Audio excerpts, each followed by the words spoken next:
Bismillahirrahmanirrahim. Assalamualaikum warahmatullahi wabarakatuh. Waalaikumsalam warahmatullahi wabarakatuh. Yang terhormat Ibu Vina Dartina, SOS MIKOM City, selaku dosen pengampu mata kuliah lobi dan negosiasi serta kawan-kawan yang saya cintai. Hari ini kita akan mempresentasikan mengenai pengamatan kita terhadap video negosiasi, salah satu negosiasi. Baik, selanjutnya Kak.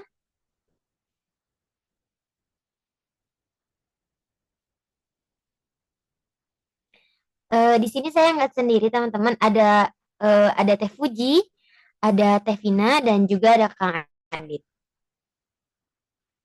Baik, selanjutnya Kang. Nah, untuk presentasi pertama akan dipaparkan oleh Teh Fuji. Mangga Teh Fuji. Ya, terima kasih Teh Halil. Ya, oke, di slide ini kita masuk ke identitas video yang kami analisis ya. Video yang kami pilih berjudul Negosiasi Beli Mobil Second, dan videonya kami ambil dari YouTube. Durasi videonya kurang lebih sekitar 8 menit, tapi walaupun singkat, isi videonya cukup padat karena langsung menampilkan proses negosiasi dari awal sampai akhir. Di dalam video ini, kita bisa melihat bagaimana proses tawar-menawar terjadi secara alami, mulai dari obrolan awal, pembahasan kondisi mobil, sampai akhirnya masuk ke pembicaraan harga. Alasan utama kami memilih video ini karena video ini menampilkan negosiasi yang benar-benar nyata ya, negosiasi bisnis nyata. Jadi percakapan yang terjadi di dalam video ini bersifat spontan dan apa adanya, sama seperti negosiasi yang sering kita temui dalam kehidupan sehari-hari. Selain itu, topik jual beli mobil bekas juga cukup dekat dengan kehidupan kita sehingga memudahkan kita untuk memahami konteks negosiasi dan mengaitkannya dengan teori lobby dan negosiasi yang sudah kita pelajari di kelas. Next, Kang. Ya, selanjutnya kita masuk ke konteks negosiasi yang terjadi dalam video ini ya. Identifikasi jenis negosiasi. Negosiasi ini berlangsung dalam konteks jual beli mobil bekas ya, yang melibatkan dua pihak yaitu penjual dan calon pembeli. Kalau kita lihat dari awal videonya, masing-masing pihak punya kepentingan yang berbeda. Penjual tentu ingin menjual mobilnya dengan harga setinggi mungkin, sementara pembeli ingin mendapatkan harga serendah mungkin dan sesuai dengan kondisi mobil tersebut ya. Ini ada di menit 2:40 detik dan sampai 6:10 detik.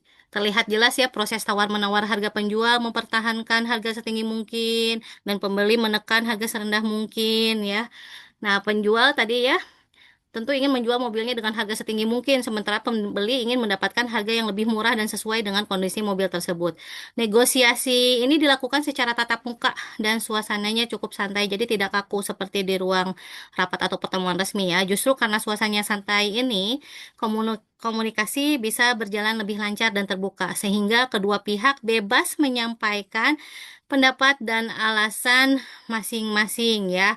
Negosiasi bisnis tadi ya di menit 1 lebih 10 detik ya. Akhir terjadi dalam konteks transaksi ekonomi, objek negosiasi adalah barang ya tadi mobil bekas dan harga.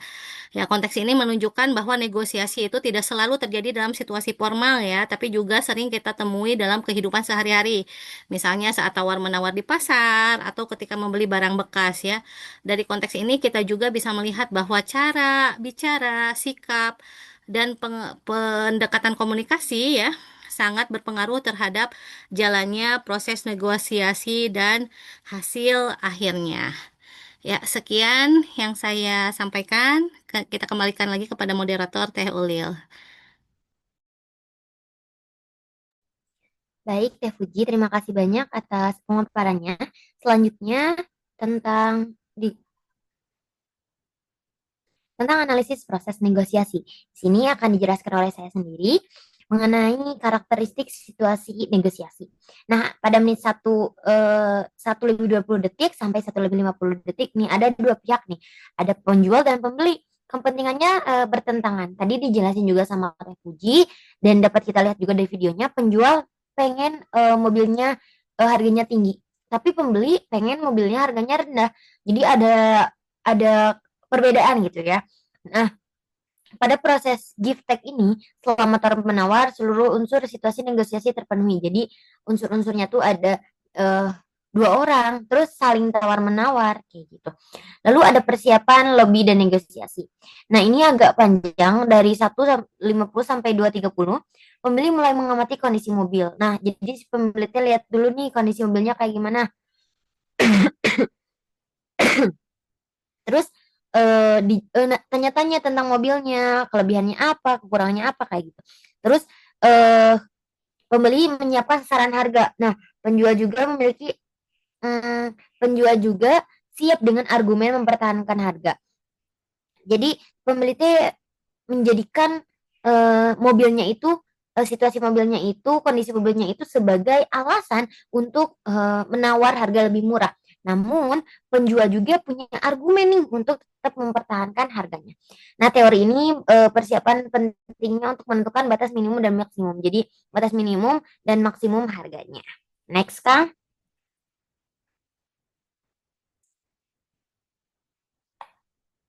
Oke, selanjutnya ada strategi lobby dan negosiasi. Yang pertama ada building trust. Building trust itu membangun kepercayaan gitu ya. Nah, pada menit 1:45 sampai 2:10 itu percakapan santai. Karena kan di tempatnya juga santai ya, tidak terlalu formal. Jadi eh, percakapannya tuh lebih santai gitu. Eh, lalu ada tidak langsung menekan harga, jadi tidak langsung tawar menawar karena ngobrol dulu santai. Ini berfungsi untuk membangun rasa nyaman dan kepercayaan, di mana penjual itu memberikan kepercayaan gitu, memberikan rasa nyaman terhadap pembeli dan pembeli juga memberikan rasa nyaman juga untuk para penjual. Jadi saling menguntungkan. Lalu ada pendekatan informal. Jadi pendekatannya itu tidak terlalu formal, tidak eh, tertata dengan struktur gitu. Jadi karena santai, ini jadi pendekatannya informal di menit 2:10 sampai menit 3. Bahasanya bahasa sehari-hari kayak ngobrol kayak gitu. Terus nada bicara tidak konfrontatif atau tidak memaksa. Lalu efektif negosiasi informal jual beli. Nah, salah satu strategi untuk jual beli adalah dengan informal ya teman-teman, karena terkadang kalau misalnya terlalu formal maaf bentar, terlalu formal itu akan menjadikan lebih susah gitu. Pendekatannya lebih susah. Kalau informal itu biasanya lebih gampang. Lalu ada persuasi dan framing. Nah, persuasi ini adalah bujukan. Gimana nih harganya? Penjual menunjukkan kelebihan mobil. Lalu pembeli membingkai ulang dengan menyoroti kekurangannya. Tadi sempat dijelasin sama Ulil di slide sebelumnya tentang mm, pembeli mau menyiapkan alasan-alasan untuk membanting harganya atau membuat harganya murah. Tapi penjual juga udah menyiapkan nih menunjukkan kelebihan mobil untuk menjual mobilnya lebih mahal kayak gitu. Lalu terjadi adu framing antar pihak di kayak tawar menawar. Lalu terakhir ada penggunaan data dan fakta. Kondisi fisik mobil dijadikan dasar tawar menawar. Nah, ini sesuai dengan prinsip negosiasi rasional. Mungkin itu yang dapat hal disampaikan. Selanjutnya akan dipaparkan oleh TR Vina. Mangga TR Vina. Baik, terima kasih banyak. Saya Ervina akan menjelaskan mengenai rambu etika negosiasi pada video ini. Nah, pada bagian ini kita melihat bagaimana sebuah negosiasi ini harus dilaksanakan dengan baik dan harus memegang teguh pada etika. Nah, negosiasi ini bukan sekedar adu argumen untuk menang, tapi juga proses mencari jalan tengah yang adil dan yang adil gitu untuk kedua belah pihaknya. Nah, yang pertama di sini tidak ada ancaman gitu ya. Nah, negosiasi yang etis ini harus bebas dari ancaman ataupun paksaan. Tidak boleh ada pihak yang ditekan dengan intimidasi, ancaman, pemutusan kerjasama, atau tekanan emosional agar segera menyetujui kesepakatan. Nah, ketika salah satu pihak merasa terpaksa, hasil negosiasi mungkin tercapai, tapi hubungan jangka panjangnya itu mungkin kemungkinan besar itu akan rusak karena tidak ada rasa percaya. Dan yang kedua adalah tidak ada suap. Nah, di sini negosiasi ini tidak boleh melibatkan suap ataupun imbalan yang tersembunyi. Nah, segala bentuk pemberian yang bertujuan memanipulasi keputusan seperti hadiah berlebihan ataupun uang tanda terima kasih atau fasilitas tertentu termasuk dalam praktik yang tidak etis di sini. Nah, keputusan harus diambil berdasarkan argumen, data, dan kepentingan bersama, bukan sekedar iming-iming materi.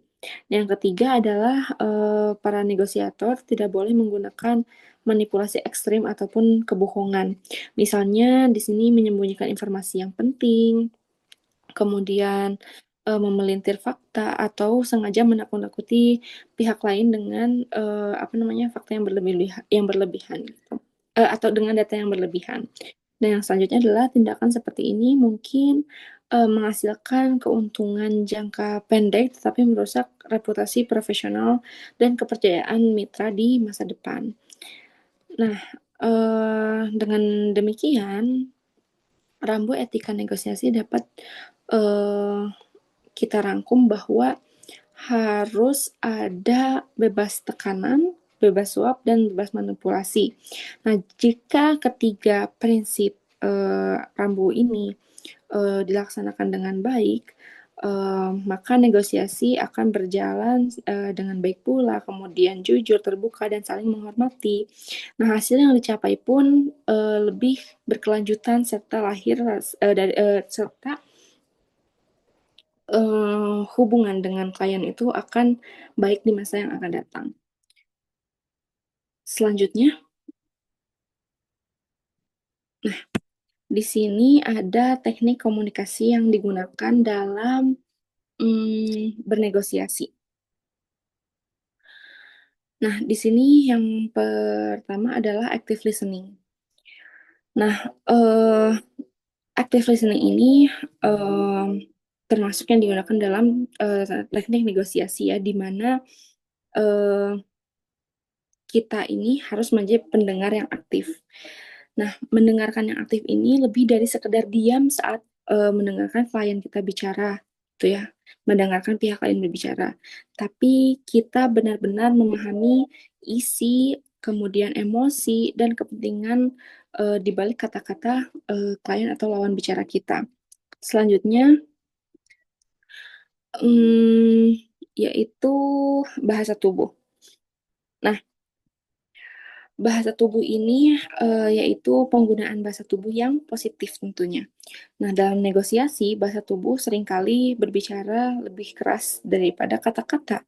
Nah, seperti posisi tubuh yang santai, kemudian postur tubuh yang tegak, dan gerakan yang tidak berlebihan menciptakan kesan percaya diri sekaligus bersahabat untuk dilihat oleh klien kita. Nah, bahasa tubuh yang terbuka, seperti duduk menghadap lawan bicara, tidak menyilangkan tangan dengan kaku, dan menghindari mengetuk-ngetuk meja, menunjukkan bahwa seseorang siap bekerja sama gitu. Nah, sebaliknya, jika bahasa tubuh yang terlalu condong ke depan dengan ekspresi yang keras, datar, maka akan membuat lawan bicara itu tidak nyaman. Yang selanjutnya adalah komunikasi ini ya, tone ataupun pilihan kata gitu ya. Nah, di sini pilihan kata ini adalah pengaturan nada suara atau yang kita sebut sebagai tone. Nah, dan pemilihan kata tentunya. Pemilihan kata itu sangat penting ya untuk menciptakan perspektif yang baik untuk klien. Nah, nada bicara yang stabil, tidak terlalu tinggi, tidak bernada sinis, membantu menjaga suasana ini tetap positif dan juga profesional. Bahkan ketika membahas isu yang sensitif, suara yang tenang memberikan pesan bahwa masalah ini bisa diselesaikan dengan baik dan kepala dingin gitu. Nah, pemilihan kata juga sangat berperan besar dalam mewujudkan komunikasi yang efektif dan kondusif gitu ya. Nah, kata-kata yang sopan, kemudian persuasif, kemudian berorientasi kerjasama akan jauh lebih efektif daripada pemilihan kata yang cenderung menghakimi gitu. Nah, selanjutnya Mungkin itu yang bisa saya sampaikan. Jadi, teknik komunikasi ini memang sangat penting untuk kita menciptakan suasana, mood, dan juga menciptakan komunikasi yang efektif dengan klien sehingga tujuan negosiasi itu bisa tercapai dengan baik. Mungkin itu saja yang bisa saya sampaikan. Terima kasih. Baik, Devina, terima kasih banyak atas pemaparannya. Selanjutnya akan dipaparkan oleh Kang. Ya, baik. Terima kasih Teh Halil waktunya. Selanjutnya mengenai evaluasi keberhasilan negosiasi.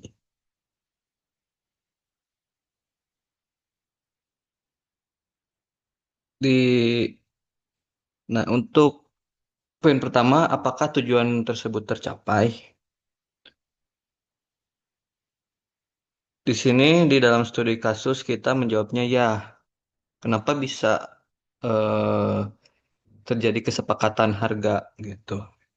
Intinya di sana ada kompromi. Jadi kalau tujuannya sudah dapat gitu, harga pas dan tercapai, ya akan dinyatakan goal. Yang selanjutnya, apakah hubungan tetap baik? Nah, ini yang sering dilupakan oleh setiap negosiasi. Karena negosiasi bukan cuma soal menang, tetapi juga soal jaga silaturahmi gitu. Nah, di sini kita dalam studi kasusnya, ya tidak ada konflik atau emosi yang negatif.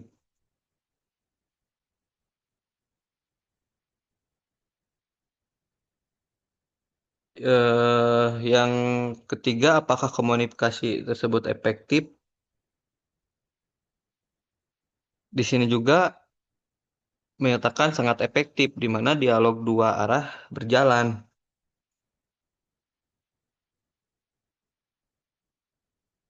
Intinya dengan saling mendengarkan dan jangan cuma pengen menang sendiri gitu. Dan yang keempat, apakah kedua pihak merasa diuntungkan? Di sini menjawab penjual tetap penjual, pembeli mendapatkan harga yang lebih rendah. Nah, ini eh, bisa dikatakan jurus pamungkasnya gitu, di mana penjual tetap berhasil menjual dan pembeli dapat harga yang lebih rendah. Jadi negosiasi ini bersifat win-win secara relatif, nggak harus untung 100%. Yang penting sama-sama happy gitu, sama-sama dua-duanya mendapatkan kelebihannya gitu. Nah, inti dari evaluasi keberhasilan negosiasi di mana negosiasi sukses itu bukan cuma dapat harga termurah, tapi dapat harga yang disepakati tanpa musuh, lancar ngobrolnya dan sama-sama lega gitu.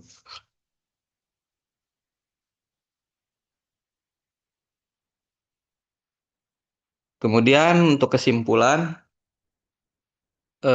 ringkasan temuan teori negosiasi distributif terlihat jelas dalam adegan strategi lobby informal dan persuasi digunakan secara efektif, etika negosiasi dipatuhi.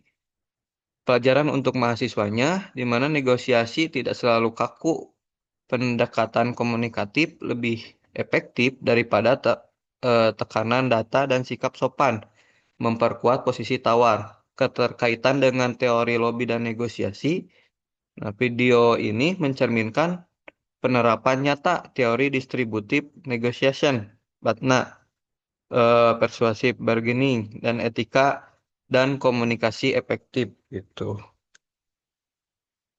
Itu mungkin yang bisa saya sampaikan, dikembalikan ke Teh Halil. Baik, Kang, terima kasih banyak atas kesimpulan dan pemaparannya. Jadi dapat kita simpulkan dan kita ambil ya bahwa negosiasi di sini itu tidak ada pemaksaan, bukan juga negosiasi itu dapat harga terendah atau dapat harga tertinggi, tetapi negosiasi ini dapat berjalan dengan baik jika kedua pihak melakukan kesepakatan. Mungkin itu yang bisa kami sampaikan. Mohon maaf atas kekurangannya. Wassalamualaikum warahmatullahi wabarakatuh.